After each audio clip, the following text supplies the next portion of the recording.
Alors, pour l'UE2. Pour l'UE2, c'est un peu différent de l'UE1. Il n'y a pas d'ordre de questions. En général, vous commencez par 15 premières questions sur l'embryologie. Après, il y a une vingtaine de questions en histologie. Et après, tout le reste, c'est la biologie cellulaire. Commencez par le début. Suivez l'ordre, tout simplement. Et comme pour la BG, finalement, c'est la même chose. Monsieur Marc va commencer par la fécondation et il va finir par les jumeaux. Il ne va pas vous faire n'importe quoi. Et pareil, Madame Antal en histo, les premières questions c'est sur l'épithélium et les dernières c'est sur le sang, toujours. Donc on suit toujours l'ordre des cours. Vous connaissez l'ordre des cours, nous, vous savez exactement dans quelle page on vous a dit ça, hein, donc ça vous l'avez en tête, donc vous répondez calmement. Alors, la difficulté en UE2, elle est tout autre en fait, il y a beaucoup de questions pour un temps qui n'est pas énorme finalement. Vous avez 90 minutes pour 75 QCM. 75 QCM, en comptant certaines propositions qui font 3 ou 4 lignes, ça fait quand même pas mal de lecture. Donc première chose en UE2, il ne faut pas trop réfléchir. Les connaissances, vous les avez, vous lisez, vous répondez. Vous lisez, vous répondez, tout simplement. Si vous ne savez pas répondre à une question, vous la laissez de côté. Ce n'est pas parce que vous ne répondez pas à 10 questions sur les 75 que vous allez louper. Si vous ne savez pas répondre à une question, ne paniquez pas. Dites-vous que d'autres ne savent pas répondre non plus. Je veux dire, il n'y a pas de « oh là là, moi je ne sais pas, les autres savent, donc je vais redoubler ».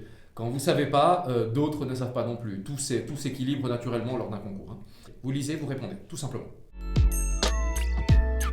En histo, les 4-5 premières questions, c'est toujours les questions sur la photo. Vous regardez la photo. Vous passez pas plus de 1 minute sur la photo. Si au bout d'1 minute, à regarder droit dans les yeux, vos yeux et la photo, vous ne savez pas ce que c'est, vous passez les 5 questions sur la photo et vous répondez aux questions de cours. C'est là où vous avez le maximum de points.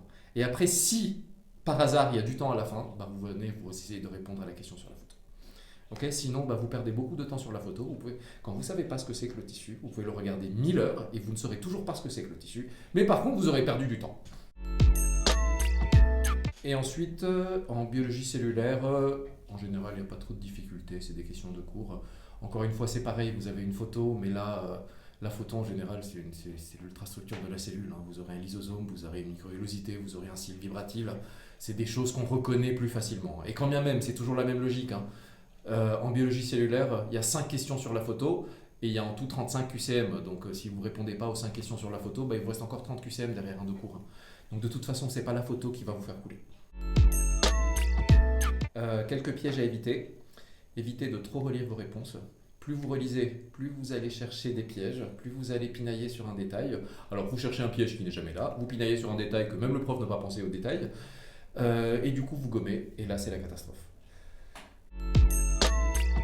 Comme a dit Isabelle avant en U1, évitez de répondre au QCM d'abord sur le sujet, et répondez directement sur la vraie réponse. Sinon, vous décalez. Et chaque année, on a un étudiant qui vient nous voir à la fin pour nous dire « Ah bah oui, à la fin, en cochant mes réponses, j'ai fini à la 76, alors qu'il n'y avait que 75 questions. » Et là, il faut trouver où vous avez décalé, et c'est compliqué. Donc essayez de répondre QCM par QCM, et vous répondez directement sur la grille.